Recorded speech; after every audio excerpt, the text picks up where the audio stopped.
네, 네, 안녕하세요.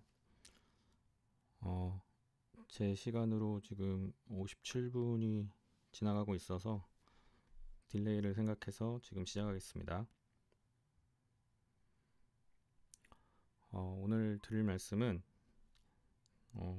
제목에 써 있다시피 주식 투자 정보의 밸류 체인에 대해서라고 정해봤어요. 이 주제는 제가 예전에 주식 시장에 있을 때도 좀 고민을 어렴풋이 많이 했었던 것 같고요. 최근에 들어서는 이제 주식 투자 정보 서비스를 하다 보니까 음, 남들이 많이 안 다루는 좀 추가적인 정보를 어디서 찾을 수 있을까 이런 고민을 많이 하게 되거든요. 그런 과정에서 예전에 경험했던 것과 또 최근에 이제 다시 경험한 것들 그런 것들을 좀 융합해서 좀 생각하고 있던 부분들을 말씀을 드리려고 하고, 당연히 제가 겪었던 것들이 뭐 시장의 전반적인 모습인 건지 아니면 일부에 국한된 사례에 불과한 건지 그거는 저도 잘 모르겠습니다. 근데 저는 그래도 어느 정도 범용적인 부분이 있다고 생각을 해서 음, 말씀을 드려보려고 하고 있습니다. 그래서 뭐 당연히 주관적인 견해의 경험담이라는 걸 말씀드리고요. 그리고 이제 뭐 각자 이제 투자 정보를 얻는 소스도 다르고 또 그거를 받아들이는 정도 같은 게 다 다를 것 같아요. 그래서 각자 결국 투자 정보라는 건 각자 프레임 안에 넣어서 이제 투자에 활용하는 것이고, 그것을 만드시는데 좀 참고가 되면 좋겠습니다. 저는 증권사에서 처음에는 홍보실에서 IR 담당으로 시작을 했고요. 한 1년 정도 업무를 하다가 리서치 센터로 넘어가서 투자 전략, 스몰캡, 그리고 이제 이직을 한번 해서 스몰캡 게임 업종 담당하는 애널리스트로 일을 했었습니다. 그리고 애널리스트로 일하다가 중간에 이제 나와서 창업을 2번 했고요. 현재는 이 두 번째 창업한 회사인 크라우드베이스에서 이제 여러분들께 텔레그램으로 정보를 보내드리고 있는 서핀 서비스를 운영하고 있습니다.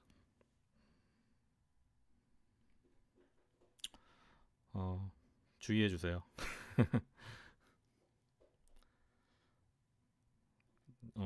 제가 뭔가 제 머릿속으로 생각할 때도 그런데 다른 분들에게 어떤 말씀을 드릴 때도 약간 빌드업을 해야지 설명을 좀 할 수 있는 스타일이에요.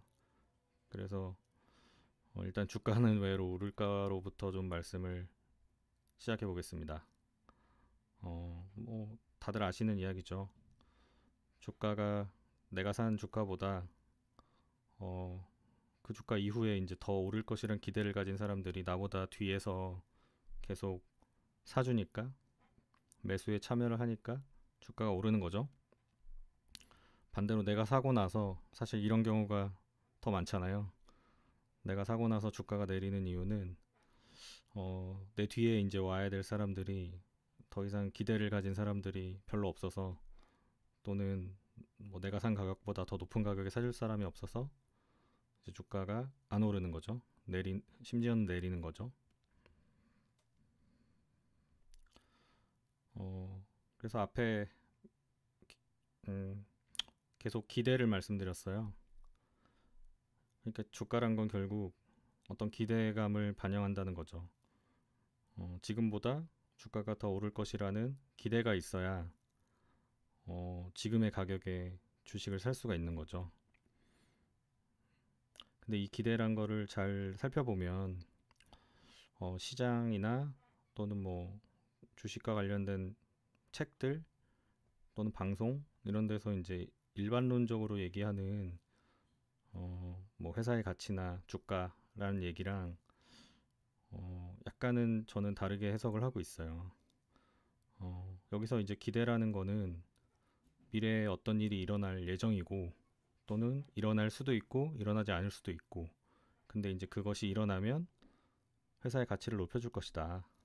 그 안에는 실적이 성장하고 자산이 증가하고 회사의 브랜드도 더 커지고 뭐 그런 과정들이 있겠죠. 그래서 그러한 기대를 반영해서 사람들이 매매를 해서 주가가 형성이 되면 그 현재의 주가는 미래에 일어날 어떤 일에 대한 기대를 반영한 거죠. 미래의 기대값을 반영한 거죠. 예. 근데 이제 지금의 주가는 그 미래에 일어날 어떤 일이 일어날 것인가 아닐까는 반영하고 있지 않아요. 물론 일어날 가능성이 높다고 생각하니까 그 기대가 생성이 돼서 반영이 된 건데, 그것이 이제 엄밀하게 얘기하면 가능성이 50%다 그러면 50%만 반영하고 50%는 반영 안 하고 이렇게 되진 않는다는 거죠. 그냥 기대가 되면 다 반영하고 기대가 안 되면 전혀 반영을 하지 않고요. 예를 들면 삼성이 며칠 전에 지난주 뭐에 좀 시끄러웠던 삼성이 그 반도체 외주 생산 파운드리 사업을 이제 키우려고 하고 있는데 인텔로부터 물량을 받을 것이다, 받지 않을 것이다, 이런 것들에 대해서 사람들이 받을 확률이 57%니까 내가 내 기대값은 100인데 그럼 57%만 반영하자, 이렇게 하진 않는다는 거죠. 예, 그냥 일어날 것 같으면 거기에 배팅하고, 그렇게 배팅하는 사람이 많아지면 현재 주가가 움직이고, 그래서 미래에 일어날 어떤 일이 사실 일어나지 않았기 때문에 진실성을 따지기는 매우 어려우나 그 일이 일어났다 안 났다 여부는 현재 주가와는 상관이 없다는 거예요. 그거는 미래 주가와 관련이 있습니다. 우리는 현재를 살고 있고. 예, 좀 설명이 저도 마음에 들진 않네요. 근데 보통 우리가 흔하게 얘기하기로는 회사가 실적이 증가하기 때문에 주가가 오른다고 얘기를 하잖아요. 그리고 뭐 실제로 이제 실적 시즌에 사람들이 우리가 기대했던 것만큼 실적이 나왔나 안 나왔나 관심 있게 보기도 하고요. 예. 근데 이제 실적 시즌, 뭐 지금 실적 시즌이니까 실적 시즌에 어 소리가 안 들리시나요? 존김님이 아직 시작 전인가라고 하셔서.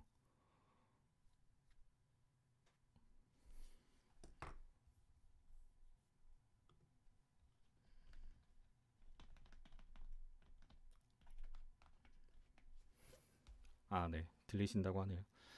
어, 보통 실적 성장에 대한 기대 때문에 주가가 오른다라고 얘기를 하잖아요. 근데 실적 발표될 때는 이미 주가가 반영돼 있죠, 대부분의 경우는. 그러니까 실제로 실적 성장이 일어난 시점, 그러니까 실적이 발표된 시점에는 이게 재밌게도 실적이 잘 나와서 주가가 오른 경우도 있고, 실적, 실적이 잘 나오면 주가가 또 빠지는 경우도 있죠. 그리고 실적이 안 나왔는데 주가가 오르는 경우도 있어요. 뭐 그럴 때 이제 굳이 누군가가 설명을 한다면은 이번이 바닥이다, 제일 많이 얘기하잖아요. 이번 실적이 바닥이니까 오히려 불확실성이 해소됐다, 막 이런 표현들 쓴단 말이죠. 그리고 저도 예전에는 그냥 아무 의심 없이 받아들인 얘기 중에 하나가 뭐냐면 기업의 실적은 그러니까 주가는 실 실적은 주가의 그림자다. 주, 주가는 실적의 그림자다. 아무튼 둘 중에 뭐가 맞는지, 뭐가 그림자고 뭐가 실물인지 모르겠는데 그 얘기를 저는 아무런 그냥 그 말이 맞지라고 되게 오랫동안 받아들여 왔는데 요즘은 약간 의심하고 있어요. 과연 회사의 실적, 뭐 펀더멘탈이라 그러잖아요. 회사의 어떤 그런 그 재무적인 어떤 성과나 그 재무적인 성과가 쌓여 있는 어떤 건전한 상태, 이런 것들 퀄리티가 주가랑 만나는 순간이 있을까? 왜냐면은 오늘의 주가는 적어도 내일 이후 뭐 미래의 어떤 기대에 대해서 반영을 하고 있고, 그래서 내일이 되면 그다음 모레 이후의 미래에 대해서 계속 가고 있잖아요. 그러니까 주가가 아무리 따라가도 그 기업의 펀더멘탈하고 만나는 순간은 없는 거 아닌가. 제가 그래서 그 예전에 그 밸류에이션에 대해서 간단하게 한번 말씀드릴 때 그 12개월 포워드 EPS, 12개월 포워드 PER 이런 얘기를 드렸잖아요. 오히려 실제 숫자가 반영되지 않는 예측치만 가지고서 밸류에이션을 제일 많이 한다. 애널리스트들이 뭐 밸류에이션 하거나 시장에서 어떤 기업의 PER 얘기할 때 약간 뭐 그런 얘기예요. 그러니까 계속 주가는 기대만을 계속 반영할 뿐이지 실제를 반영하는 순간은 없다. 이런 관점에서 봤을 때.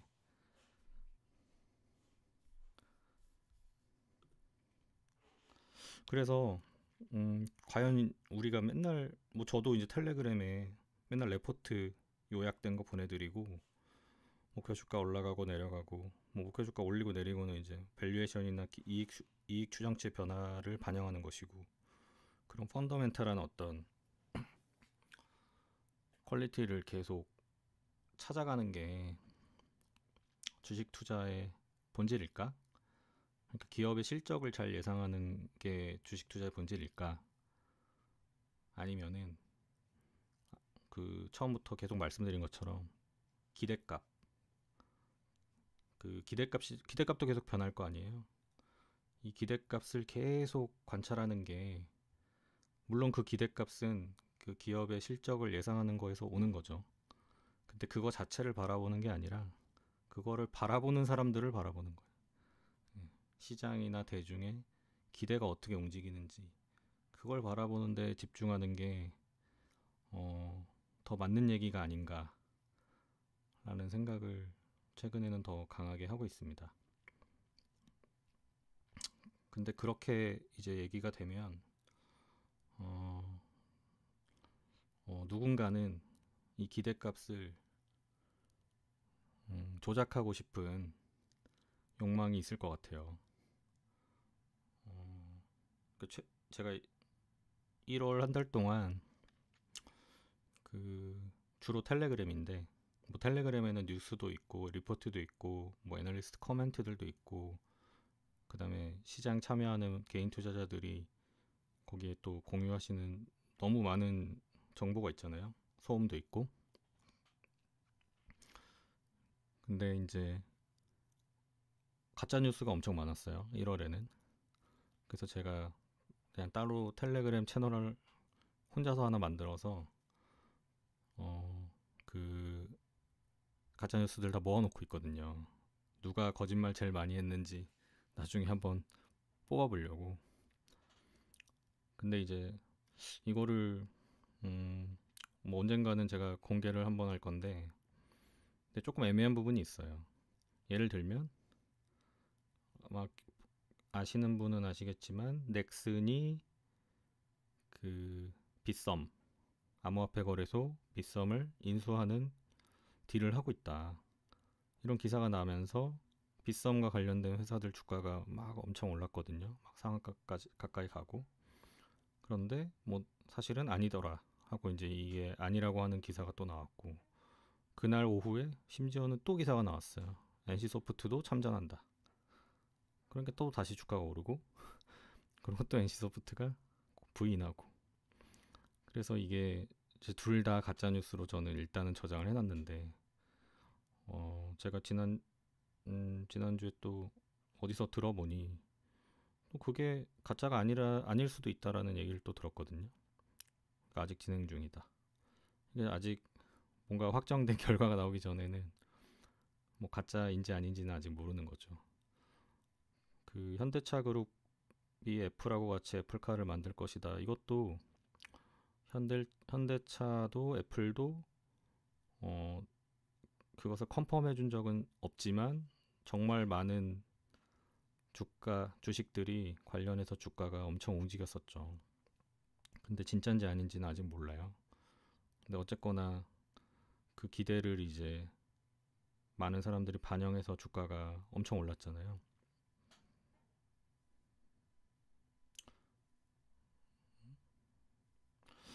그래서 누군가에게는 이게 뭐 항상 생각대로 되진 않더라도 이 기대값이란 거는 좀 조작이 가능하다. 물론 항상 성공하는 건 아니다. 예, 그런 얘기를 오늘 뒤에 좀 제가 경험했던 것들하고 같이 말씀드리려고 해요. 그래서 일단은 주식 투자의 본질을 저는 예전에는 기업의 실적을 잘 예상하는 것이라 생각했고 요즘은 그거를 예상하는 사람들의 심리를 예상하는 게 더 맞다라는 생각을 한다는 말씀을 뭐 이렇게 좀 길게 말씀드렸고요. 뭐 거기에 비춰보면 결국 남들보다 투자를 잘하는 법은 무엇일까? 기대를 잘 예상하는 것이다. 그리고 심지어는 남들이 기대할 만한 것들인데 아직 기대하지 않는 것을 미리 발굴해서 투자하고 그 다음엔 그것을 이제 기대감을 만들어내는 거. 뭐 그것도 좋은 투자 방법이 아닐까? 그래서 결국 믿게 만드는 거. 예, 그런 생각들을 하고 있습니다. 음. 그 기대를 키우는 또는 뭐 줄이는 주로 이제 키우는 거죠. 키우는 요소들이 뭐가 있을까 생각을 해봤어요. 일단은 실적 추정치라고 해서 우리가 리포트나 뭐 언론에서 가장 많이 다루는 정보, 저희도 가장 많이 보내드리는 정보인데요. 이제 이거를 만들어내는 사람들은 기업과 그다음 그거를 한번 받아서 재생산하는 애널리스트들이 있죠. 예, 이 사람들이 이제 실적 추정치라는 기대값의 요소를 만들고 조작하는, 그러니까 핸들링하는 사람들인 거고요. 그 다음에 뭐 작년 같은 경우는 뭐 그린 뉴딜이다, 뭐 에너지 뉴딜이다, 또 정부에서 뭐 어마무시하게 정책을 많이 내놨잖아요. 근데 사실 뭐 작년만 그런 것도 아니고 뭐 우리나라는 뭐 정권마다 그런 정책들을 굉장히 뻑적지근하게 내놓고 사실 내놓을 때 굉장히 시끄럽고 실제로 얼마나 잘 됐는지 이런 것들에 대한 평가가 좀 별로 없는 편인 것 같아요. 그래서 정책이 나오면 뭐 수혜주다 아니다 하면서 주가가 엄청 올랐다가 그 다음에는 성적표가 나와서 뭔가 이제 재평가가 이루어져야 되는데 그런 과정은 없거나 사람들이 크게 주목하지 않죠. 어쨌거나 정보 정책의 생산자들은 뭐 대부분 교수나 이제 공무원들 그리고 뭐 그 정부의 수많은 이제 그 산하 기관 사람들이죠. 그리고 실적 추정치와 정책에 대한 소문. 이건 뭐냐면 이제 실적 추정치 같은 경우는 뭐 기업이 가이던스로 제시하거나 뭐 아주 많진 않지만 우리나라 같은 경우는 애널리스트 추정치가 있는데 이 말고 또 돌아다니는 숫자들이 있어요. 특히 이제 이건 스몰캡 기업들이 이런 숫자들이 많이 돌아다니는데 뭐 어떤 기업이 갑자기 무슨 일이 일어나서 올해 매출이 뭐 대여섯 배로 오른다더라. 뭐 이런 숫자들이 이제 시장에는 많이 돌아다니거든요. 그리고 정책 같은 경우도 뭐 정부에서 보도자료로 이렇게 오픈한 경우가 아니라 이러이러한 정책들이 뭐 예를 들어서 원격 의료 관련해서 어떤 게 풀린다고 하더라. 막 이런 소문들이 돌아다녀요. 이제 이런 소문의 생산자는 뭐 누구나 생산할 수는 있지만 그래도 어느 정도 사람들이 기대값을 가질 만한 정도의 수준으로 생산하는 사람들은 이제 기업의 임직원들, 뭐 내부적으로 실적이 막 올라가기 시작하면 기업에 담당하는 임직원들은 알 수가 있거든요. 그리고 뭐 증권사 직원들, 여기서 말하는 증권사 직원들은 그 보통은 지점이나 이런 데 계시는 분들이에요. 제 경험을이나 제가 뭐 전해 들은 걸 보면은 어, 어떤 증권사에서 뭐 스몰캡 애널리스트나 아니면 뭐 그 산업 애널리스트다 할지라도 그 기업을 완전히 묻혀 있는 기업을 혼자서 막 발굴하지는 못해요. 기본적으로 하던 업무들이 있고 뭐 이렇게 소문 듣고 다니거나 이렇게 하지 못하기 때문에. 근데 이제 증권사 같은 경우는 지금은 많이 없어졌지만 지방에 다 지점들이 있고, 그 단순히 이제 그런 개인 고객들만 상대하는 게 아니라 특히 지방 같은 경우는 그 지방에 있는 기업들을 많이 고객으로 가지고 있거든요. 그리고 이제 지방에 있는 기업들은 아무래도 이 증권사에 와서 뭐 채권을 살 수도 있고 돈도 맡기지만은, 아무래도 증권사 직원들이 이제 숫자에 밝다고 생각을 하니까 뭐 회사에 대한 이야기도 많이 해준다고 하더라고요. 그러다 보면 이제 뭐 어떤 뭐 주식이나 채권 발행 또는 뭐 상장 이런 것들과 관련해서 이제 증권사의 지점 직원들하고 먼저 컨택이 되고, 뭐 은행도 마찬가지고요. 그게 이제 서울로 올라와서 그 소문이, 어떤 그 어, 기대값에 대한 소문이, 그러면 이제 본사에서 어느 정도 뭐 리서치 센터 같은 데로 가면은 이제 거기서 리포트가 발간되기도 하고 이렇게 되거든요. 이제 뭐 대부분은 이제 중소형 회사겠죠. 네. 그래서 증권사 직원분들이나, 또 그리고 이제 이런 분들이 지방에서 이제 주말에 같이 골프 치면서 이런 얘기 하니까, 예. 그래서 실적 추정치와 정책에 대한 소문은 또 이렇게 생산하는 사람들이 있고요. 그리고 또 기술이나 혁신성에 대한 소문, 어떤 기업이 어떤 신기술 개발했는데 뭐 기깔 나더라 하는 소문들이 누군가가 또 생산을 해서 시장에 유통을 시키고, 네. 어, 그리고 이제 기업 내 외부에서 나오는 어떤 사업 계획, 뭐 그런 거 많잖아요. 이거는 제가 너무 자세히 얘기하면 그 기업이 바로 아시는 분들은 아실 것 같은데, 건자재 만드는 어떤 회사가 있는데, 몇 년 전에, 제가 정확히 몇 년인지 모르겠지만 주가가 엄청 올랐어요.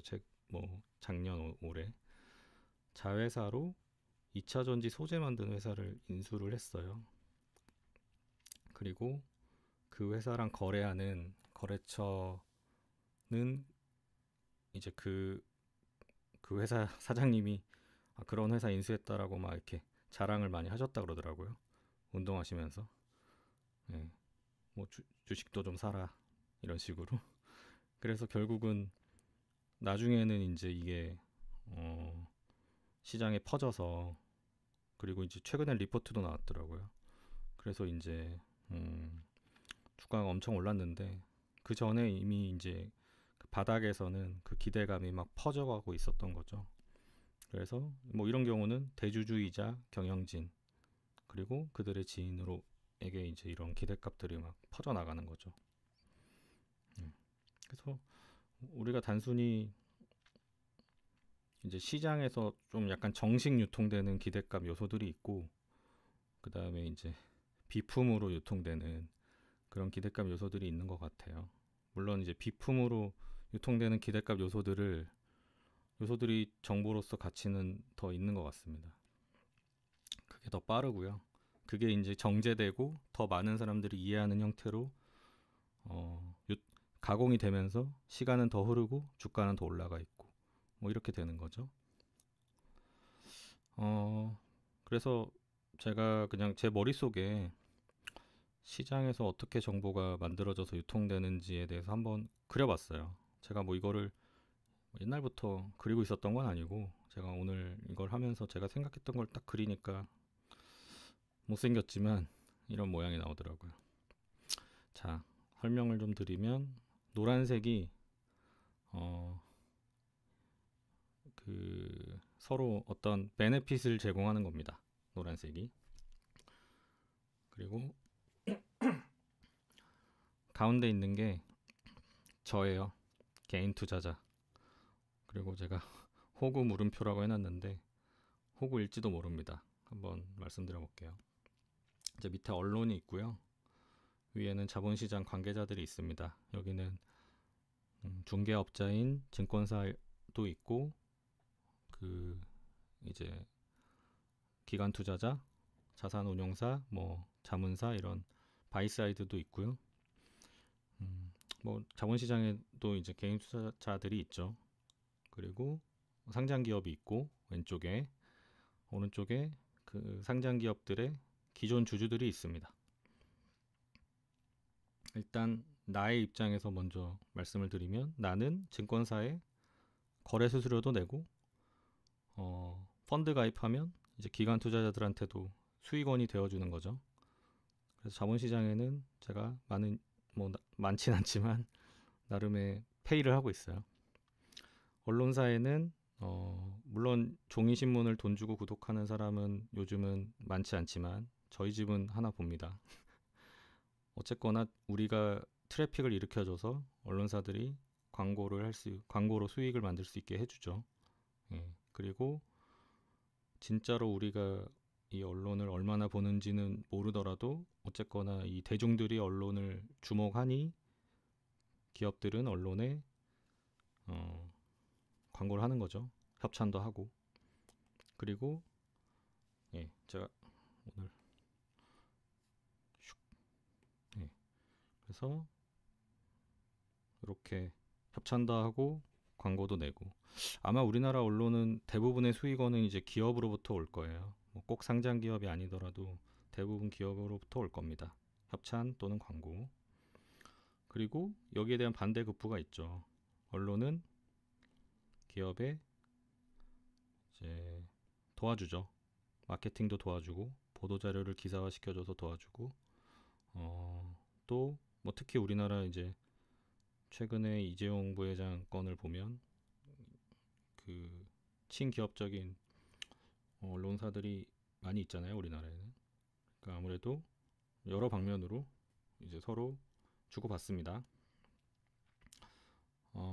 기업은 증권사의 고객이죠. 주식이나 채권 발행할 때 수수료 주고요.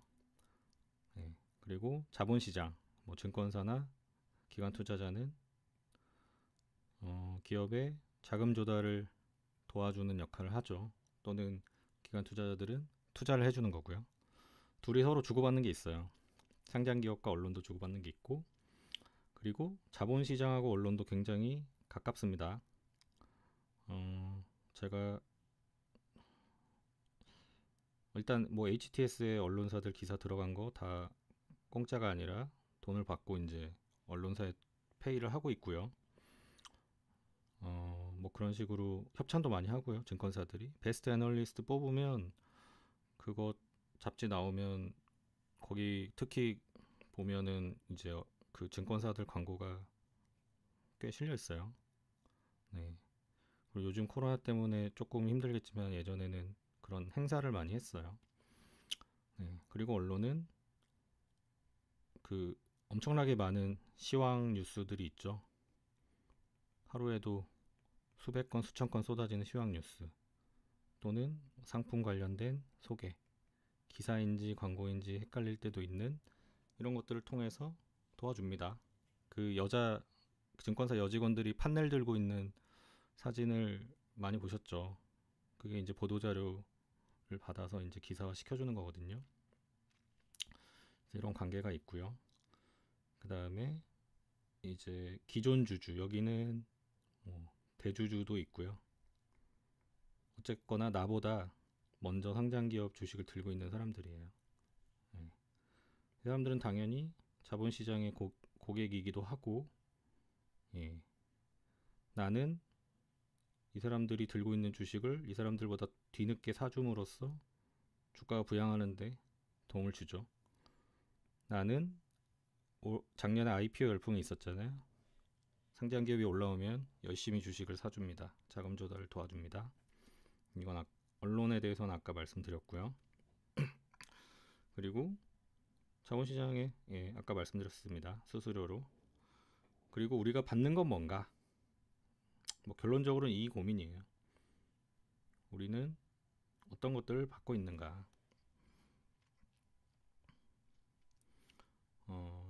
그리고 그게 여기 있는 다른 어떤 플레이어들 대비해서 좀 호혜로운 조건으로 받고 있는가? 아니면 불리한 조건으로 받고 있는가? 투자 정보의 측면에서요.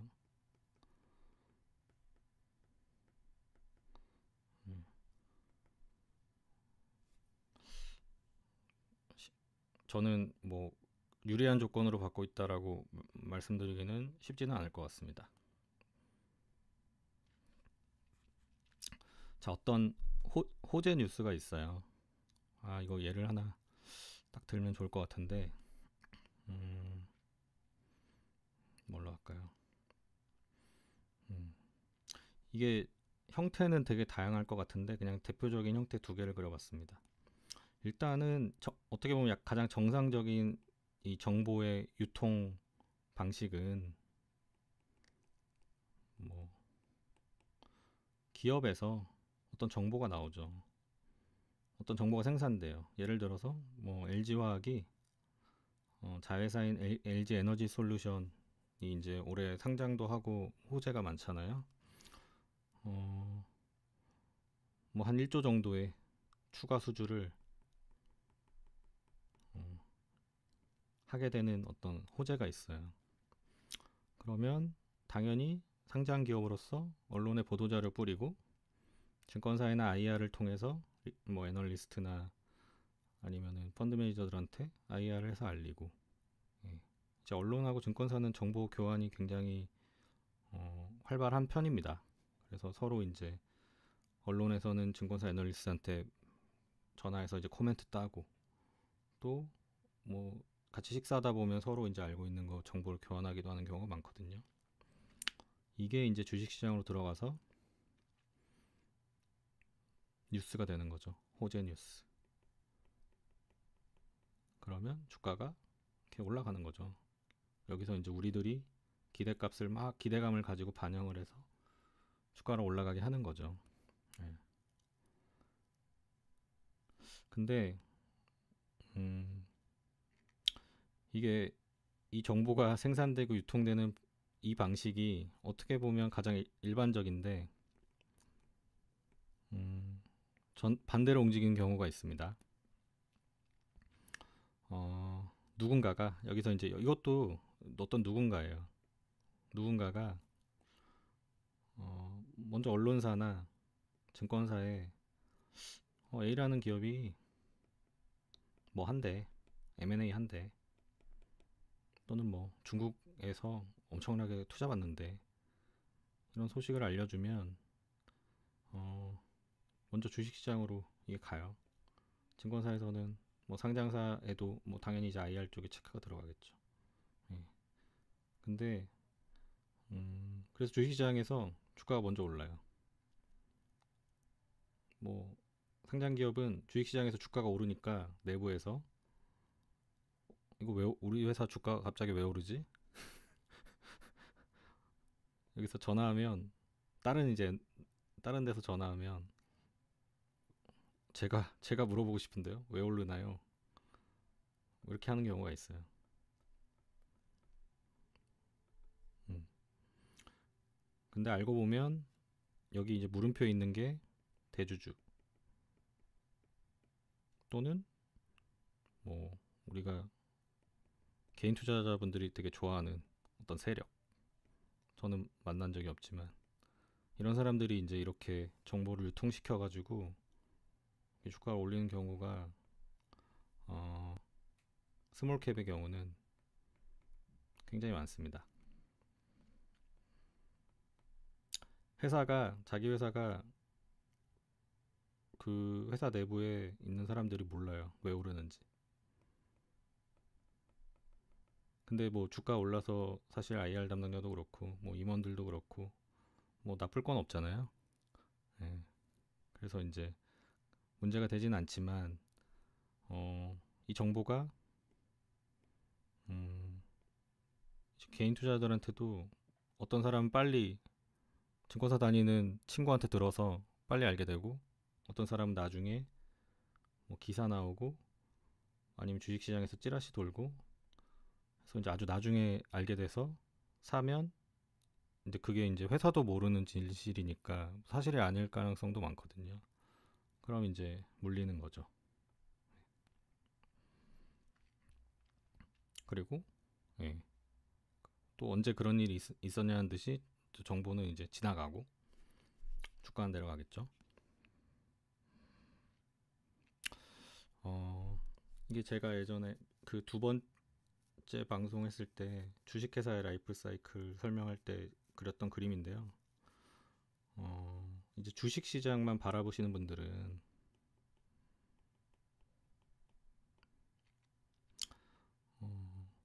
이 여기만 바라보시는 거거든요.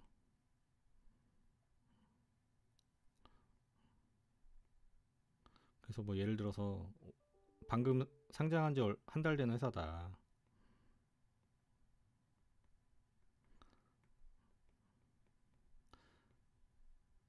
이러면 되게 이제 새롭게 받아들이시죠, 대부분은. 근데 이제 우리나라 같은 경우는 상장하는 나이가 대부분 10년, 10살 이상이거든요. 음, 그럼 이제 이 비상장 기업 기간이 10년 정도 돼요. 평균적으로. 짧은 회사들도 있죠. 예. 그럼 이 안에 굉장히 많은 이해관계자들이 있습니다, 이미. 예. 이제 뭐 특히 이제 뭐 벤처 캐피탈이나 P나 뭐 개인들. 그래서 이 사람들은 IPO가 이제 자기들 돈 회수하는 이벤트잖아요. 저것만 바라보면서 이 회사 생각하면 딱 저것만 생각하는 거죠. 아, 빨리 IPO에서 수익을 거두고 싶다. 그것도 어떻게 보면 뭐 일반적인 건 아닌데 일반적으로 그냥 4, 5년 차 정도에 투자해서 한 3에서 5년 기다려서 IPO 하는 거거든요.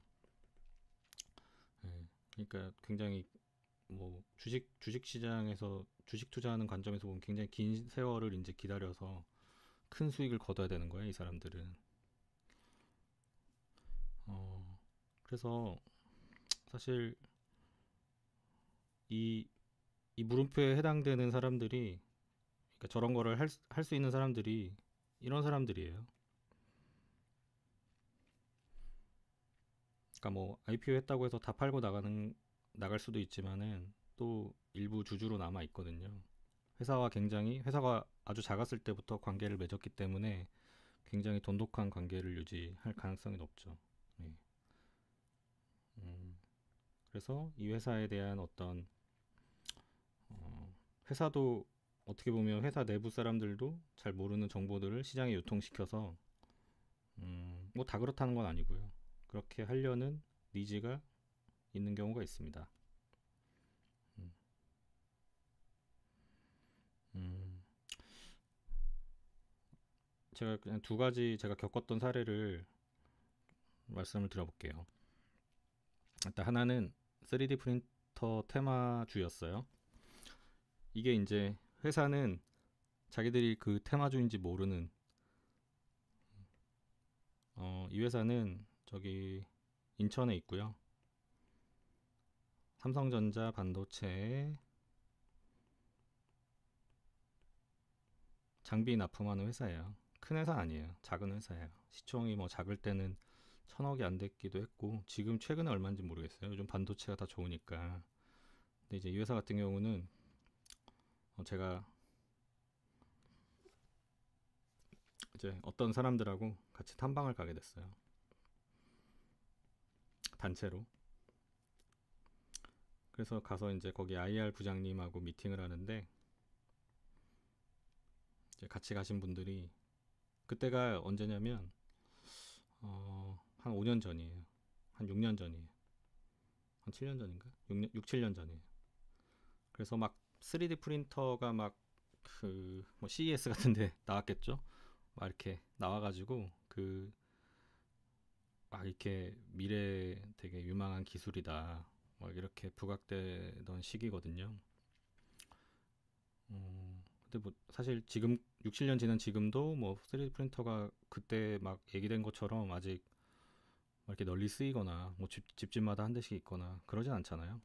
예. 근데 아무튼 그때는 굉장히 핫한 기술로 이제 기대를 받고 있었던 상황이에요. 근데 이 회사는 뭐 하는 회사냐면 저도 이제 기술을 정확히는 잘 모르고 뭐 반도체 본드 같은 거를 이렇게 로봇팔이 내려와서 아주 정교하게 그 위치에 본드를 이렇게 쫙 짜주는 그 장비를 만드는 회사거든요. 근데 이게 팔 모양이 이게 3D 프린터 이렇게 박스가 있으면 이렇게 이게 팔이 움직이면서 이렇게 플라스틱을 이 녹은 플라스틱을 막 이렇게 적층시켜 갖고 보통 하잖아요. 제가 이게 다 까먹었어요. 뭐 이게 무슨 방식, 무슨 방식, 이게 금속 방식이 있고 플라스틱 방식이 있는데 대부분 지금도 플라스틱 방식이잖아요. 이 로보팔하고 이 반도체에서 본드를 짜주는 팔하고 너무 똑같이 생겼다는 거예요. 그래서 같이 탐방 가신 이제 모 애널리스트 분이 가서 이제 이 IR 부장님한테 질문을 하는 거죠. 3D 프린터 요즘 핫한데 안 하시냐? IR 부장님이 뭐 그런 의사결정할 수 있는 위치에 있진 않잖아요. 잘 모르겠다. 하지만 그렇다고 해서 우린 절대 안 합니다. 또 이거 그것도 뭐 알 수 없으니까 본인이. 그래서 이거 혹시 팔이 이거 똑같이 생긴 거 아니냐? 비슷한 것 같다. 이거 거의 그냥 그 기술이 그 기술 아니냐? 갖다 쓰면 바로 만들 수 있는 거 아니냐? 부장 IR 그 회사 IR 부장님이 그럴 수도 있을 것 같다 하고 이제 미팅 끝나서 왔어요. 그리고 그분은 리포트를 씁니다. 한국에 드디어 한국 상장사 중에 3D 프린터 수혜를 입을 기업을 발견했다. 그리고 이제 해외 막 3D 프린트 전망 자료, 사실 그 외국에 있는 산업 전망하는 회사들도 그 모르겠어요. 아직도 뭐 먼 미래 5년 10년 후에 시장 전망을 나름의 뭐 노하우를 가지고 하겠지만 막 엄청나게 이제 증가하는 그래프들을 막 그려놓는단 말이에요. 시장 전망은 항상 증가하죠. 이렇게 J 커브. 예. 이런 것들을 이제 다 갖다가 리포트에 붙여가지고 이 회사는 3D 프린터가 개화하면 대박날 회사다. 상한가 갔어요. 리포트 나오고.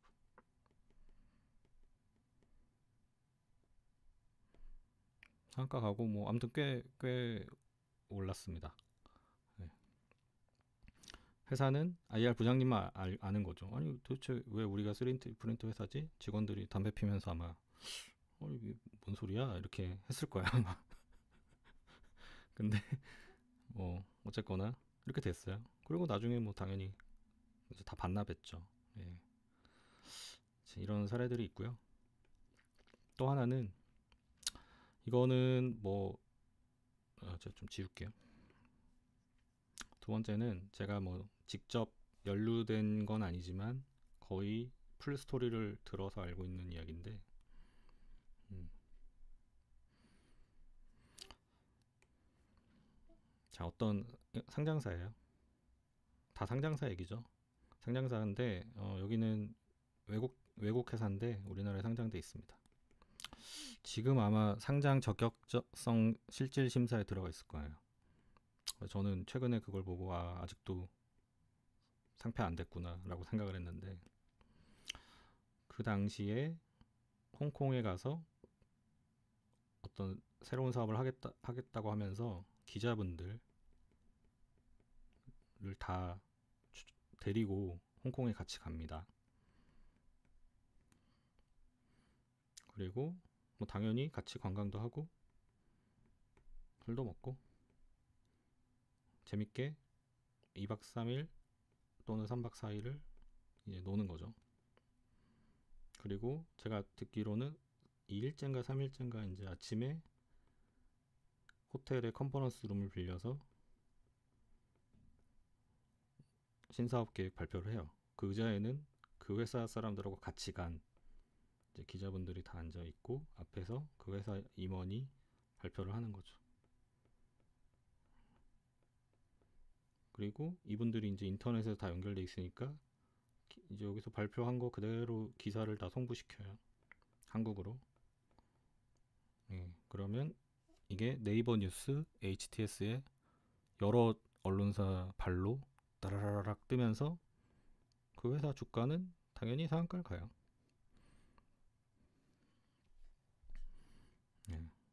그리고 다 같이 이제 돌아오는 거죠, 한국으로. 그러면 이제 홍콩에서 A사가 아주 유명한 B라는 사업을 하고 사업 설명회도 홍콩에서 발표했다.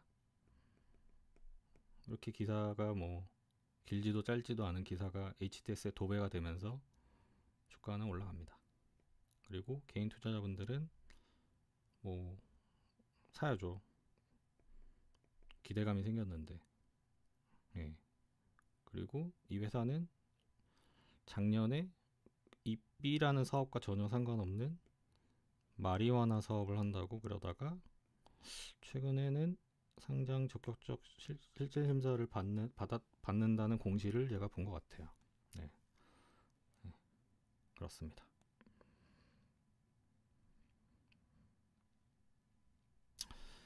이게 이제 제가 텔레그램 방에도 공유한 건데요. 저도 돌아다니다가 봤는데 이게 셀리버리 코스닥 상장사 대표님이 쓰셨대요. 확인해 보진 않았습니다. 네. 보면은 이제 주주 게시판을 직접 운영하고 계신가 봐요. 이 회사는 대단하신 거죠. 이게 그 큰 대기업들도 뭐 주주들이 글 올리고 질문하고 할 수 있는 게시판은 운영하는 데는 없거든요, 거의. 네, 그렇게 했다는 건 참 대단하신 것 같은데 되게 재밌더라고요. 되게 솔직하신 분인 것 같아요. 여기 이제 제가 노란색으로 표시해 놓은 게 주식을 몰랐다. 나 상장 이거 투자 받았기 때문에 어쩔 수 없이 해야 되는 거일 수도 있거든요. VC들이 투자하면 이제 상장을 몇 년 내에 해야 된다는 조건을 걸어요. 상장을 할 수 있는데 안 하면 너가 우리 거 비싸게 다시 얼마에 사줘야 된다. 이런 조건들이 있습니다. 누가 사야 되겠어요? 그 오너 대표이사 보고 사라고 하는 거, 개인이 되사야 되는 거거든요. 왜냐하면 비상장 기업이 자사주를 매입하는 건 굉장히 까다로운 조건이 걸려 있어요. 그러니까 뭐 상장해야죠. 예. 근데 아마 보통 VC 투자 받을 때 대표님들이 그 계약서를 자세히 안 봐요. 계약서 굉장히 길거든요. 네. 주식 몰랐습니다. 자랑은 아니지만 돈 구하러 다닌 게 전부입니다. 상장하려고 사업한 거 아니다. 그런 얘기거든요. 그리고 이제 상장하고 나니까 주주가 생겼고 내리면 욕하고 오르면 좋아하고 뭐 여기 이익 내면 꼭 잘 먹었다 이런 글 올린다고 이런 거 보면서 참 예, 저도 많은 생각이 들더라고요. 근데 결국은 음, 제가 좀 이게 무슨 얘기냐 하실 텐데 저는 여기 돈 구하러 다니는 게 전부입니다. 그래서 결국 그 돈 넣어준 사람들이 이 회사를 사실 주식시장에 상장되는 과정과 그러니까 상장을 하고 IPO를 하는 과정과 그 다음에 그 이후로도 상당 부분은 어, 기대감을 컨트롤할 수 있는 입장에 있다는 거죠. 음, 그 얘기 때문에 저는 이 글을 넣었습니다. 네. 그래서 저는 뭐 모르겠어요. 제가 오늘 할 얘기가 전달이 좀 제대로 안 될 수도 있다는 생각이 위기감이 막 드는데 무슨 말씀을 드리려고 하는 거냐면 제가 다시 한번 정리를 해보자면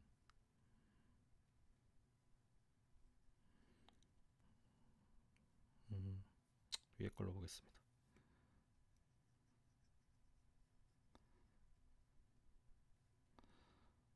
정보 매매 많이들 하시잖아요. 텔레그램에 많이 들어와 계신 것도 이제 뭐 저희는 뉴스를 잘 공유를 안 하지만 대부분 뉴스 이제 되게 빠르게 공유하는 서비스들이 많이 있고 HTS를 켜도 뉴스, 네이버 증권을 켜도 뉴스 천국이잖아요. 근데 그 주식시장이란 게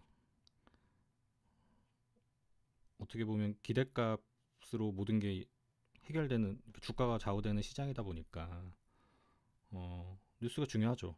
근데 우리가 받게 되는 뉴스가 어떻게 보면 자본시장의 플레이어들, 상장기업, 언론, 그리고 대주주를 포함한 기존주들이 이렇게 잘 짜놓은, 그리고 자기들끼리 이 이해관계를 바탕으로 해서 이렇게 잘 엮여져 있는 이 환경 안에서 굉장히 불리하게 나에게 다가올 것이다. 그 얘기가 오늘 드리고 싶은 말씀의 핵심이에요.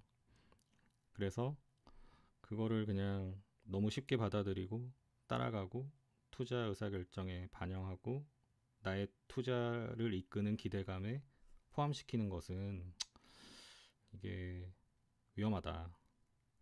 예. 그래서 아까 두 가지 제가 직접 또는 간접 경험했던 거 말씀을 드리는 것도 우리한테 오는 정보가 그런 식으로도 만들어진다. 너무 고지고대로 받아들이면 정보 지옥에 빠져서 수익을 내기는커녕 잃게 된다. 그런 얘기고요. 그래서 뭐 저는 주식시장에서만큼은 성악설을 받아들여야 된다라고 생각을 해요. 왜냐하면 다들 돈을 벌려고 여기 들어와 있기 때문에 감옥 가기 아주 직전까지 그러니까 감옥은 안 갈 만한 수준까지는 그런 기회가 있다면은 많이들 하는 것 같아요. 예. 뉴스 같은 것들 또는 찌라시 의심을 많이 해야 됩니다. 예. 근데 제가 되게 이율배반적인 말씀을 하나 추가로 드리면 의심은 하되 빨리 움직일 필요도 있다. 근데 이거는 어떻게 보면 트레이딩의 영역인데 잘하기는 쉽지 않아요. 이거는 뭐 전업 하시는 분들이나 하실 수가 있고 이번에 그 지난주에 금요석유 경영권 분쟁 뉴스가 있었잖아요. 예. 이게 뭐 진짜 경영권 분쟁이 더 벌어질지 어쩔지는 일단 뭐 주주 제안을 그 사촌이 조카가 했으니까 뭐 벌어졌다고 보는 거는 맞는 것 같은데 음, 이 경영권 분쟁 벌어지기 전에 그 공시 나오고 하기 전에 이미 기사가 나오고 기사가 전에는 찌라시가 돌잖아요. 그래서 저도 며칠 전부터 저도 나중에 기사를 보고 이제 이 사실을 알았는데 저한테 자꾸 몇 분이 물어보시더라고요. 혹시 관련해서 들은 거 없냐? 제가 이제 텔레그램을 많이 보내드리니까 저도 많이 좋은 거 받는다고 생각하시는 분들이 있는데 예. 그러니까 이미 이제 정보는 다 돌 만큼 돌고 기사는 어떻게 보면 이제 마무리. 아 이제 우리는 다 샀다. 따라와라. 아니, 꼭 금호석유 이번 사례가 그렇다는 건 아니고 뭐 그렇게 될 수가 있기 때문에 만약에 나는 이런 식의 투자 기회도 이용해서 배팅을 하고 싶다라고 하면 이제 의심하고 또 의심하는 건 필요한데 의심하고 있다가 나중에 들어가면 안 된다는 거죠. 예. 이율배반적인 얘기입니다. 어려운 얘기를 저도 못하는 얘기를 하고 있는 거고요. 그다음에 투자 정보의 밸류 체인의 나의 위치를 파악하고 인정하라. 이게 이제 아까 보여드린 것처럼 예, 우리는 굉장히 불리한 위치에 있는데 근데 모든 분들이 이 위치에 있다고 생각하진 않아요. 뭐 여기에 계신 분들도 있을 거고 여기에 계신 분들도 있을 거고 기존 주주거나 아니면 이 안에 여기 어딘가 가까이 있어서 좋은 정보 채널을 갖고 계시면 조금 일반적인 개인 투자자 대비해서는 좀 다르게 플레이할 수 있겠죠. 네. 근데 그게 아니라면 어, 내가 굉장히 불리한 위치에서 시작한다는 사실을 알고 움직여야 될 것 같아요. 네. 그리고 불리한 위치에서 이 게임에 들어와 있다는 걸 파악하면 빠르게 이탈하라. 빨리 손절하라는 거죠.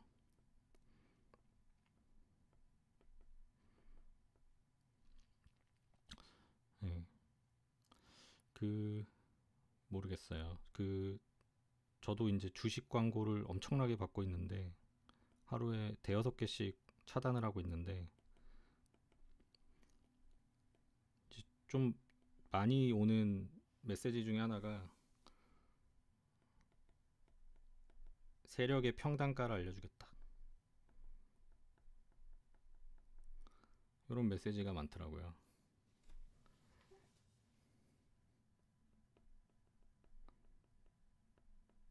세력의 평단가를 알면 뭐가, 저는 잘 모르겠더라고요. 근데 이게 되게 고급 정보구나, 이 사람들 세계에서는, 그런 생각이 들더라고요. 네, 알려주진 않겠죠.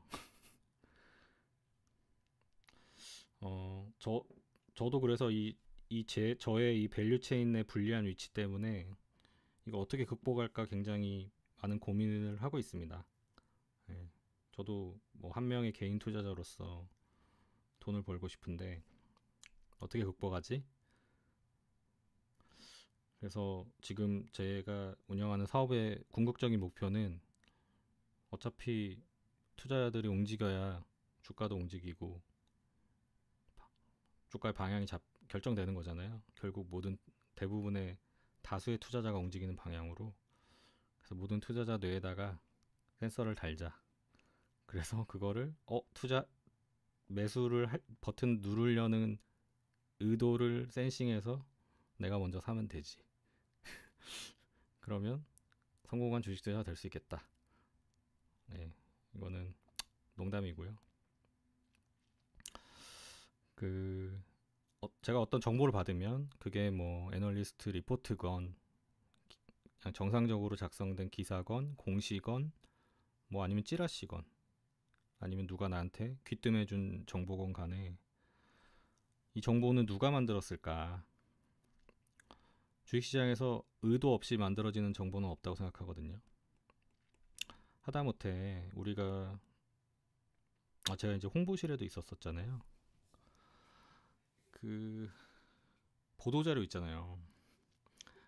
이제 이제 저희 같은 스타트업들도 보도자료는 어떻게 보면 뭐 돈 내고 실는 광고가 아니니까 보도자료가 되게 좋은 홍보 수단인데, 보도자료, 이게 홍보 업무를 해보신 분들은 아실 거예요. 보도자료 안 실어주거든요. 이게 직접 만나서 인사를 뭐 했어도 그것도 그렇다고 실어주는 것도 아니고, 예, 보도자료를 기사화를 많이 시키는 게 사실 이제 홍보 쪽, 그러니까 PR 쪽 하시는 분들의 어떤 역량이고, 그거를 잘하기 위해서는 뭐그 홍보 대행사를 쓰기도 하지만은, 이제 결국은 그 보도자료 메일로 보내고, 그 다음에 또 전화해서 기자분들한테 부탁하고, 뭐 그런 과정의 연속이거든요. 그러니까 보도자료가 막 기사에 막 실리는 거는, 그것도 다 막 그냥 막 해주는 게 아니에요. 무슨 얘기냐면, 어떤 보도자료는 실어주고 기자가, 어떤 보도자료는 실어주지 않고, 그것도 다 이제 의도가 있는 거거든요. 예. 그리고 다 대가가 있는 거고, 보도자료가 공짜가 아니거든요. 그래서 뭐 모든 정보는 그게 뭐 그냥 뭐 기업에서 보낸 그 내용 그대로 복구돼서 그냥 뭐 띄어쓰기만 한번 보고 그냥 올려버리면 그 기사가 되는 거 아니냐, 이렇게 생각할 수도 있는데, 뭐 어쨌거나 뭐 기자는 그렇게 움직였다 하더라도 그거를 실어주고 안 실어주고도 다 의도나 어떤 구, 구, 구도, 그러니까 얘네 건 실어준다, 얘네 건 실어주지 않는다, 이런 판단들이 다 개입하는 거거든요. 그래서 음, 정보를 이제 이거를 근데 하나하나를 너무 깊숙이 오랫동안 체크할 수는 없겠죠. 그러니까 어느 정도 좀 훈련이 되면 좋을 것 같아요. 예. 그러니까 저는 어떻게 보면 언론과 그 기업이 어떻게 서로 원하는 걸 주고받는지를 운 좋게 신입사원 시절에 그 적나라한 것들을 눈앞에서 다 봤고, 또 그 일에 종사했기 때문에 좀 그 구도를 파악할 수 있었던 거고, 또 그런 업무와 좀 떨어진 업무들만 했던 분들은 그 제가 막 이런 옛날 얘기를 해주면 굉장히 놀래더라고요. 술 먹을 때 그런 얘기 해주면. 예. 그래서 아무튼 뭐 그렇습니다. 그래서 내가 접한 정보를 누가 생산했는지를 조금 훈련을 통해서 먼저 파악하고 그다음 누가 알고 있나. 왜냐면 그 알고 있는 사람이 이제 이 정보가 퍼졌을 때 이득을 보는 사람들이거든요. 나한테 문자로 공짜로 나한테 문자로 내일 오를 종목 찍어줄게 하고 종목 보내주잖아요. 그 유사 투자 자문업자 하시는 분들이 자기들 돈 들여서 저한테 보내주잖아요. 그거 왜 보내주겠어요? 뭐 생산은 그 거기 너머에 누가 있는지 모르겠으나 보내주는 의도가 있는 거잖아요. 그리고 뭐 어쨌거나 뭐 그런 약간 뒤가 구린 정보든 뭐 구리지 않고 순수하게 어떤 정보성 정보든 간에 제가 접했어요. 그러면 괜찮네 이걸로 나도 주식 매수 했어요. 그 다음에 이제 내가 판단해야 될 거는 물론 이제 매수 버튼 누르기 직전에 판단해야죠. 이거가 내가 몇 번째 받는 거지? 그러니까 내가 시장에서 어느 정도 순서로 받는 걸까? 내가 좀 빨리 한 걸까? 늦게 한 걸까? 나보다 뒤에 들어올 사람이 많을까 적을까? 이거를 판단을 좀 해야 되고 그 다음에 나는 설득이 됐는데 제가 특이한 사람일 수도 있잖아요. 제가 아니면은 그 정보를 좀 더 잘 이해할 수 있는 경험을 가지고 있는 사람이거나. 근데 일반적인 사람들은 이거 받아가지고 나와 같이 판단할 수 있을까? 그러니까 설득할 수 있을까? 이런 것도 좀 판단이 돼야 될 것 같고 그 다음에 이 정보만으로는 안 될 것 같다. 이 정보만으로 내가 매수는 할 수 있을 것 같은데 이 정보 이후에 업데이트된 정보가 또 나올까? 그러니까 그런 가능성이 있는 정보의 성격이 그런 가능성이 있는 것인가? 그리고 그것 또한 설득력이 있을 것인가? 예, 그것도 판단을 해야 되는 거죠. 뭐 예를 들면 현대차 그룹이 애플카를 만들기로 했다라는 모 언론사의 단독 기사가 나왔어요. 그거를 제가 기사가 뜨자마자 2초 만에 네이버 뉴스에 뜨자마자 어떻게 운 좋게 2초 만에 봤다. 그러면 이제 그 내용을 봤을 때 나는 지금 바로 매수 버튼을 누를 수가 있는데 다른 사람들도 내 이후에 매수 버튼을 눌러줄 것이냐. 그 다음에 이 내용을 보니 결국은 조회 공시 뜨고 회사에서 뭐 부인하거나 또는 부인도 아니고 뭐 긍정도 아닌 그런 멘트를 날리거나 한 달 후에 다시 재공시하겠습니다 했을 때 추가 정보가 어떻게 나올 것인가 아니면은 부인을 해버릴 것인가 이런 판단을 했어야만 거기서 이제 투자를 할 수 있는 거잖아요. 그리고 뭐 내용이 설득력이 지금은 있는데 시간이 지나면 없어지거나 또는 약화되거나 그런 시나리오적인 어떤 판단을 할 수 있으면 좋을 것 같다는 생각을 했어요. 예. 근데 저는 이 자료를 만들 때는 그래 이렇게 해야지라고 생각을 하고 적었는데 이렇게 말로 하니까 그렇게 또 수월하지만은 않은 일인 것 같네요. 네. 어, 제가 준비한 내용은 뭐 여기까지인데요. 음, 드리고 싶은 말씀은 뭐 이 두 그림에 다 있는 것 같습니다.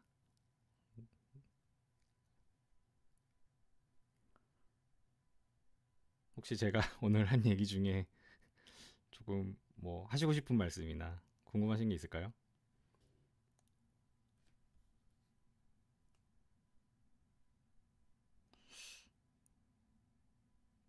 대구 지산동 슈퍼개미님은 누구신지 잘 모르겠습니다.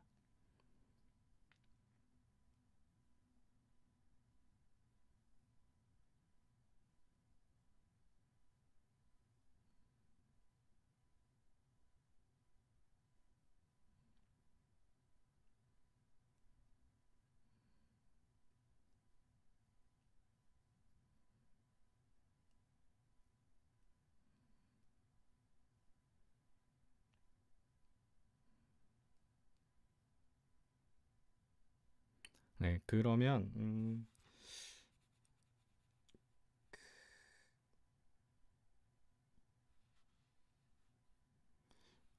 그러면 제가 그냥 여기 자료에는 포함을 안 시켰는데요. 아까 잠깐 언급드린 그 스몰캡 기업들이 리포트화되는 과정에 대해서 또 제가 한번 말씀드려볼게요. 그것까지 말씀드리고 마치겠습니다. 이게 스몰캡 같은 경우는 아까 제가 뭐 3D 프린터 수의 테마주 얘기도 말씀을 드렸지만은 어, 그 스몰캡 애널리스트들은 그 종목을 이제 커버한다고 하면은 목표 주가를 내고 뭐 투자 의견과 목표 주가를 내고 그 재무 추정 모델을 만들고 그 다음에 이제 실적을 트래킹한다는 거는 실적이 나오기 전에는 예상치를 발표하고 실적이 나오고 나면 그거에 대한 해석을 이제 해서 또 리뷰 자료를 내고 이렇게 계속 그 업데이트해 나가는 거거든요. 그러니까 회사를 되게 계속 추적하는 거죠. 그러면 이제 그거를 해야만 비로소 이제 그 회사의 사업 모델이나 재무 구조에 대해서 이제 제대로 알게 되거든요. 물론 그걸 안다고 해서 주가를 맞추는 항상 주가를 맞출 수는 없겠지만 실적은 맞출 수가 있어요. 어느 정도 그거를 잘 하면은. 근데 이제 그렇게 회사를 커버하지를 잘 못해요. 그러니까 이제 NR 리포트라 그래서 난 레이티드라 그러잖아요. 그런 것들을 어, 하는 이유가 그 실적 추정 모델을 만들려면 그래도 좀 깊이 파야 되거든요. 재무도 좀 오랜 기간에 걸친 시계열을 가지고 분석을 하고 그 다음에 그 시계열의 뭐 비율이나 이런 것들이 바뀌었을 때 왜 바뀌었는지도 회사로부터 확인을 해야 되고 쉽지가 않아요. 근데 이제 스몰캡 애널리스트라는 건 본질적으로 그, 그 산업 분석하시고 그 대기업 분석하시는 분들은 어차피 그 회사가 망하거나 합병되거나 없어지지 않는 이상은 좋든 싫든 계속 커버를 하는 거거든요. 예.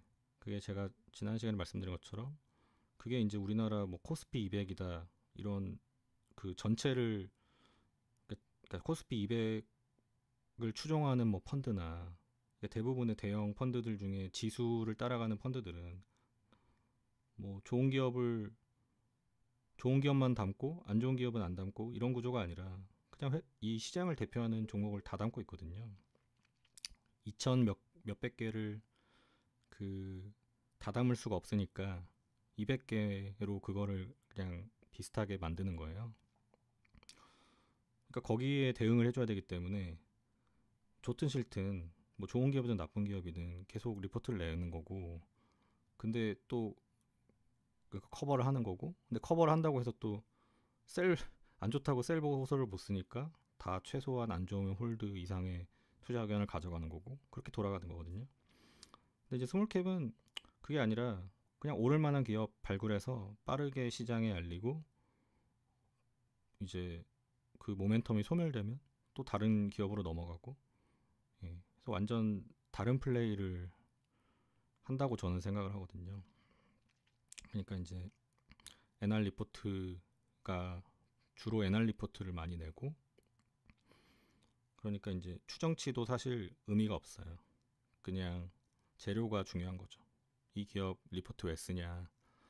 밸류에이션 해보니까 PER이 낮아서 쓴다. 그렇게 이제 하시는 분들도 있지만은 그럴 시간이 없거든요. 그냥 빨리 알려야 돼요. 시장에.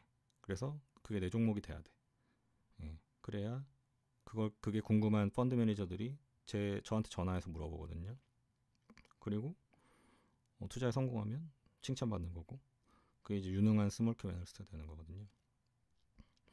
근데 이제 이게 스몰캡이다 보니까 이 스몰캡을 담당하는 펀드도 숫자가 많지가 않고요. 어, 그리고 이제 그 펀드 매니저들도 작은 스몰캡은 그렇게 이제 경력이 긴 분들이 아니라 좀 경력 짧은 분들이 많이 맡아요. 다 그런 건 아니지만 아무래도 작은 펀드 보통 펀드 매니저 데뷔할 때 너 한 이거 몇백억짜리 한번 먼저 해봐라 이렇게 시작할 거 아니에요. 시작할 때부터 이거 몇 천억짜리 너 이거 운영해 그러지 않을 거란 말이에요. 스몰캡 펀드 소위 말하는. 예.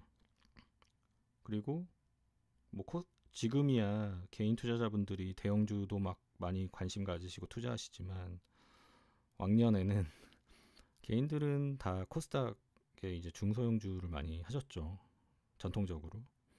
그러다 보니까 이제 결국 그 주가를 움직이는 거는 마치 지금 전체 시장을 개인 투자자들이 좌지우지 하듯이 스몰캡의 주가를 움직이는 건 개인 투자자다 보니까 어, 개인 투자자분들의 접근이 많아요. 특히 이제 뭐 그냥 여유 자금 조금씩 굴리시는 분들이야 뭐 그러진 않겠지만은 돈 많으신 분들 또는 뭐 이제 돈 많은 분들 중에 주식한다 그러면 뭐 이제 사채 좀 하시고 뭐 그런 분들도 많거든요. 이제 이런 분들은 어 뭔가 근데 어쨌거나 종목 그 스몰캡 리포트가 조금밖에 안 나오니까 나오면 이제 어느 정도 시장이 조금 흔들리는 임팩트가 있으니까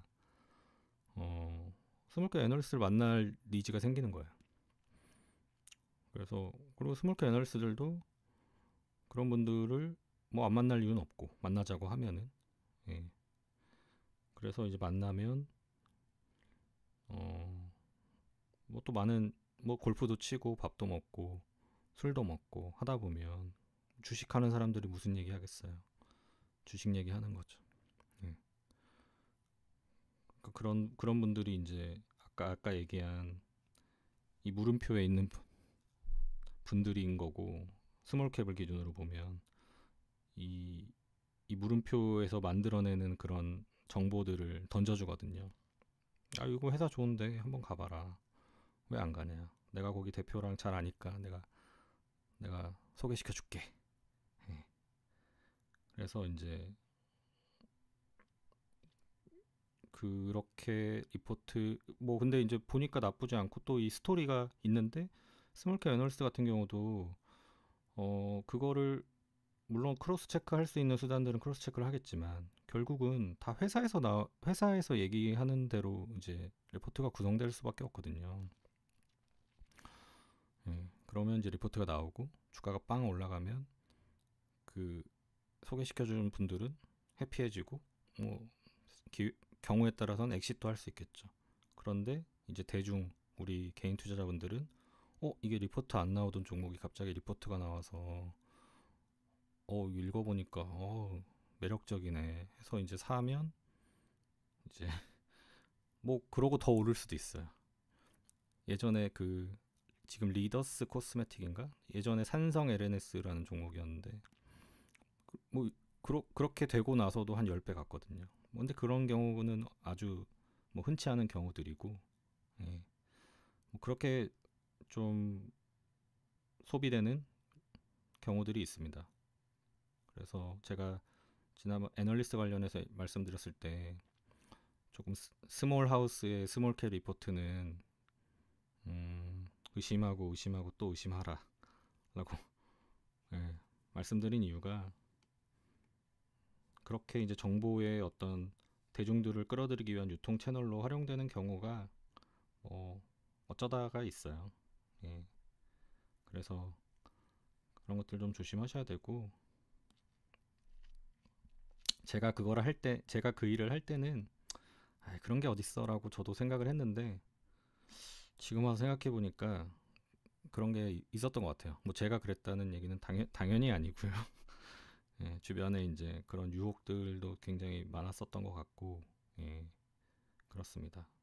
그래서 어떻게 보면 제도권에서 이제 생산 유통되는 어떤 정보들은 대부분은 안 그러지만 아주 일부는 뭐 그런 쪽으로도 활용이 될 여지가 있으니까 의심해서 나쁠 거 없잖아요.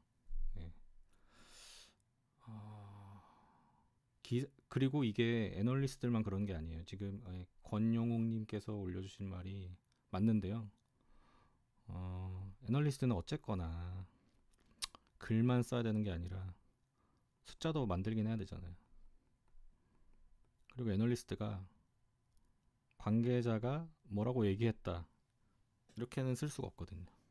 어쨌거나 자기가 쓴 이상 쓴 내용에 대해서는 시장에 심판을 받아야 되는 게 이 업의 특성인데 어, 이게 제가 좀 조심스러운 게 제가 홍보실에서 있으면서 그때 제가 이렇게 저를 잘 많이 도와주셨던 기자분들 지금도 이제 친하게 지내는 분들이 있거든요. 그리고 제가 근데 이제 그러니까 이게 기자도 너무 스펙트럼이 넓어요. 이게 인터넷 언론이라는 게 있잖아요, 우리나라에. 이게 3명만 있으면 인터넷 언론을 만들 수 있거든요.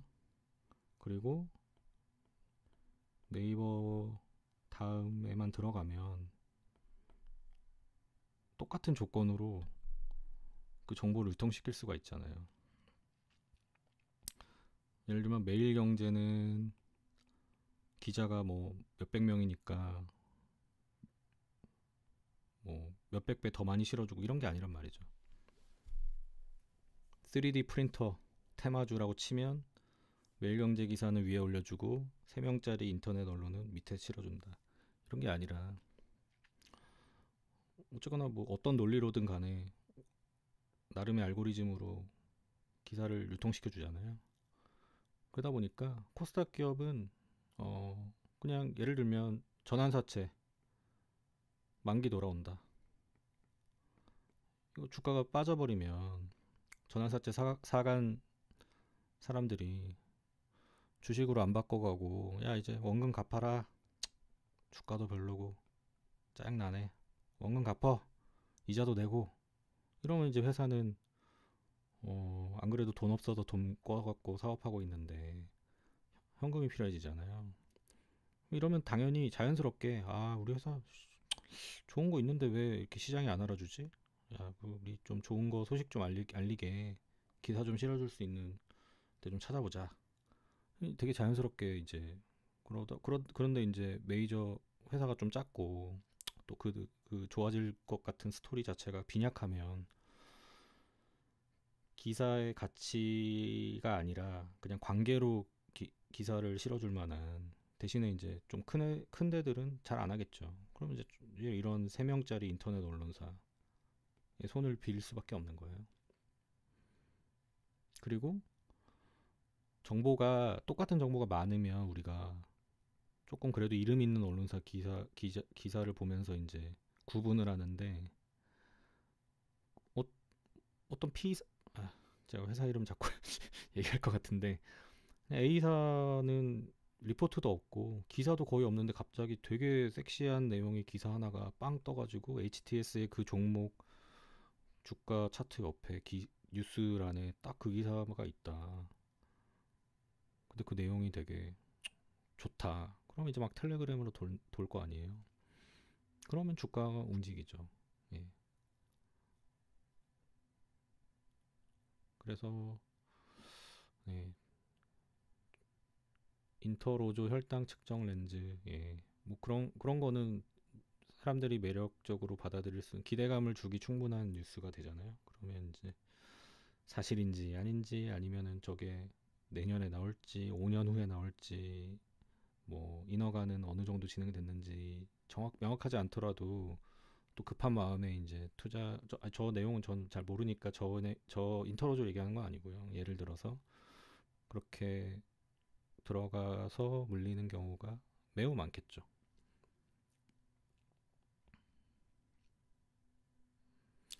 그래서 뭐 네, 스몰캡 리포트도 뭐 그런 측면에서는 굉장히 비판적인 시각으로 봐야 된다. 실제로 그렇게 만들어지는 경우들이 왕왕 있다. 예, 그걸 말씀드리려고 주저리 말씀드렸습니다. 네, 오늘 모르겠습니다. 다음에 뭘 제가 이제 뭐 이렇게 오랫동안 생각을 해놓고 이제 정리 안 했던 내용들을 그냥 이렇게 한두 시간 이렇게 만들어서 말씀드리다 보니까 조금 정리 안 되는 부분들이 있는 것 같은데, 예, 다음번에는 또 어떤 말씀을 드려야 될지 좀 고민을 해볼게요. 오늘 보니까 지금 또 한 15분 정도가 봐주셨는데 감사하고요. 맞아요. 공지사항이 있습니다. 네. 뭐 유튜브는 사실 제가 이제 지금 이게 6번째인데 10번째까지는 좀 테스트 개념으로 이걸 계속 해봐도 좋을까 한번 좀 해보는 거예요. 그래서 뭐 편집이나 이런 거는 굉장히 미흡한데 뭐 그런 사정이 있다는 건 좀 양해 부탁드리고요. 이제 저희 채널을 좀 많이 소개시켜 주시면 좋겠고, 제가 특히 부탁드리고 싶은 게 이게 이제 이런 거 왜 하냐 생각하실 수도 있을 것 같아요. 근데 이제 제가 그 주식 투표라고 해서 자꾸 질문을 드리잖아요.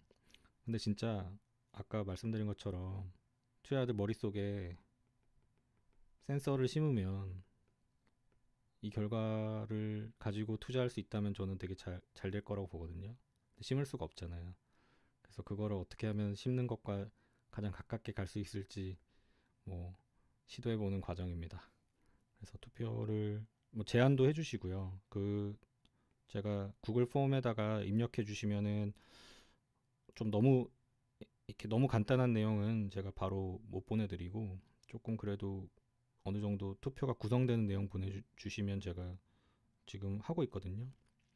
그래서 제안도 주시고 투표를 좀 적극적으로 참여해 주시고 그 결과도 좀 관심을 가져보세요. 결과가 제가 이거 그래도 한 1년 했잖아요. 1년 동안 해보니까 결과가 꽤 정확하게 맞아 들어가서 저도 되게 신기하거든요.